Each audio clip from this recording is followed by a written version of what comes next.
En el nombre del Padre, y del Hijo, y del Espíritu Santo. Amén. Le damos gracias a Dios por esta nueva oportunidad que nos regala de encontrarnos juntos para escuchar su palabra, para meditarla, orar con ella, pidiéndole al Espíritu Santo que nos siga fortaleciendo, para que conociendo más lo que el Señor nos dice, podamos siempre hablar de Él con quien nos encontremos. Celebramos hoy como iglesia la dedicación de la Basílica de Letrán. Es un hermosísimo templo que está ubicado al centro de la ciudad de Roma. Roma es el lugar en el cual el Papa es su obispo. Sí, el Papa es el obispo de Roma y la Basílica de Letrán es su catedral. Desde allí el Papa orienta pastoralmente la feligresía de la ciudad de Roma. Y al mismo tiempo de ser entonces el obispo de Roma, es el primado de toda la Iglesia universal. La Basílica de Letrán fue construida hacia el año 324 de nuestra era. Acordémonos que el libro de los Hechos de los Apóstoles nos va diciendo que la primera comunidad se reunía en las casas de familia, donde escuchaban la palabra proclamada, explicada por los apóstoles, compartían la fracción del pan, hacían oración con frecuencia. Y así también se reunían en las catacumbas una vez que comenzaron a ser perseguidos. Pero cuando el imperio decidió ya no perseguir a los cristianos, entonces ellos salieron de sus casas, salieron de las catacumbas y comenzaron a levantar templos donde poderse encontrar como comunidad, con un sentido de libertad y apertura universal para celebrar la presencia de Dios entre nosotros. Celebramos esta Basílica de Letrán, su dedicación, ¿por qué? Porque es considerada la iglesia madre de todas las iglesias del mundo, tanto de la ciudad de Roma como del orbe completo. Qué bueno entonces nosotros tener en cuenta que cerca de nosotros también tenemos una capilla, un templo, nuestra parroquia, donde nos podemos reunir con frecuencia y donde nos reunimos, allí se reúne la iglesia. La iglesia somos todos nosotros, y donde hay una pequeña comunidad celebrando, en esa comunidad está la iglesia completa, porque estamos todos en comunión fraterna. Aleluya. He elegido y santificado este lugar, dice el Señor, para que siempre habite ahí mi nombre. Aleluya. Proclamación de la buena noticia de nuestro Señor Jesucristo según San Juan. Cuando se acercaba la fiesta de la Pascua de los judíos, Jesús llegó a Jerusalén y encontró en el templo a los vendedores de bueyes, ovejas y palomas, y a los cambistas con sus mesas. Entonces hizo un látigo de cordeles y los echó del templo con todo y sus ovejas y bueyes. A los cambistas les volcó las mesas y les tiró al suelo las monedas. Y a los que vendían palomas les dijo: quiten todo de aquí y no conviertan en un mercado la casa de mi Padre.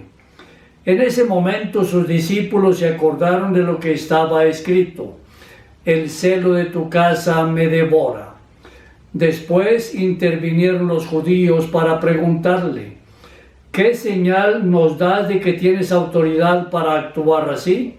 Jesús les respondió: destruyan este templo y en 3 días lo reconstruiré. Replicaron los judíos: 46 años se ha llevado la construcción del templo y tú lo vas a levantar en 3 días. Pero él hablaba del templo de su cuerpo. Por eso cuando resucitó Jesús de entre los muertos, se acordaron sus discípulos de que había dicho aquello y creyeron en la Escritura y en las palabras que Jesús había dicho. Palabra del Señor. Gloria a ti, Señor Jesús. cuando se acercaba la Pascua de los judíos. El Señor Jesús sube a Jerusalén y va acompañado de sus discípulos a celebrar la Pascua de los judíos. Pero no solamente va Él con los suyos, sino que para aquellas fiestas llega gente de todo Israel y de naciones vecinas a celebrar esta hermosísima fiesta en la cual el pueblo rememora año tras año la liberación de la esclavitud en Egipto. Así hacen realidad lo que Moisés les ordenó. Reúnanse año tras año para celebrar la fiesta de la Pascua, y el pueblo entonces así lo hace.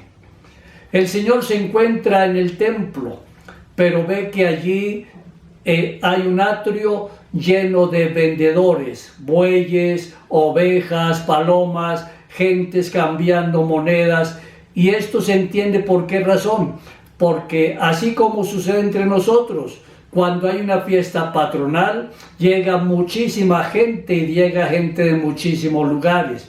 Pues en aquella fiesta de Pascua también había gente de muchos lugares. Ya les decía, de todos los rincones de Israel y judíos venidos de distintos lugares del mundo.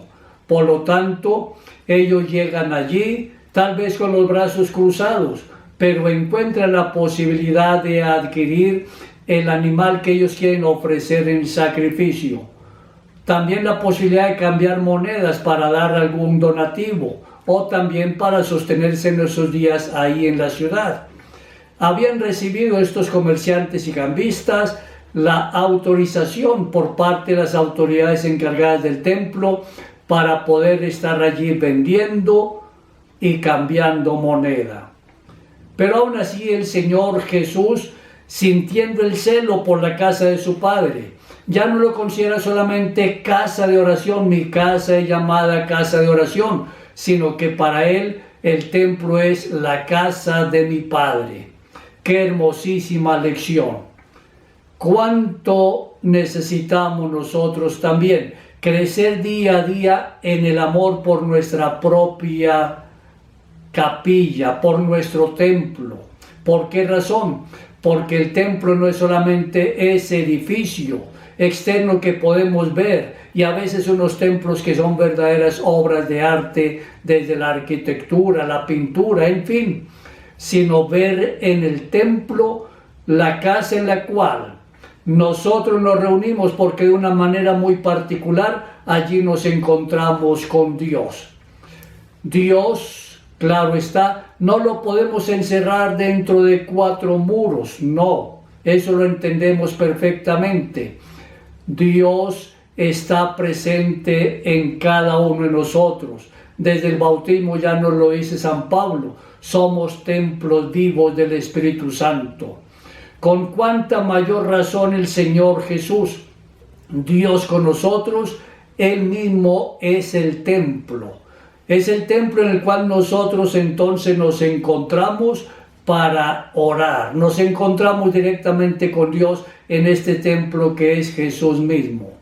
Por eso cuando Él coge un látigo para sacar a los cambistas y les tumba las mesas y saca a los vendedores, les dice, esta es mi casa de oración, es la casa de mi Padre.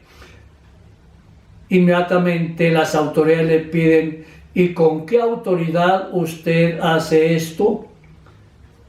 Para poderlo hacer tenía que demostrar una autoridad plenamente moral. Y entonces él por eso termina diciéndoles, destruyan este templo y en 3 días lo reconstruiré.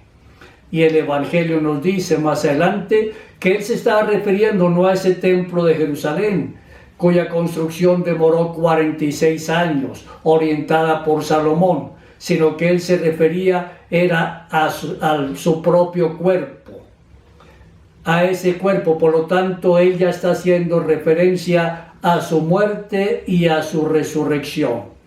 Más adelante los discípulos lo van a comprender, porque el Señor Jesús entrega su vida en la cruz y al tercer día resucita.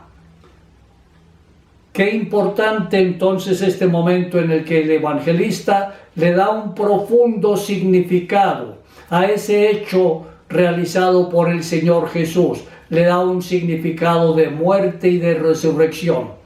Cristo el Señor es el verdadero templo. Nosotros como iglesia, a nivel individual, les decía, ahora somos templos del Espíritu Santo del bautismo.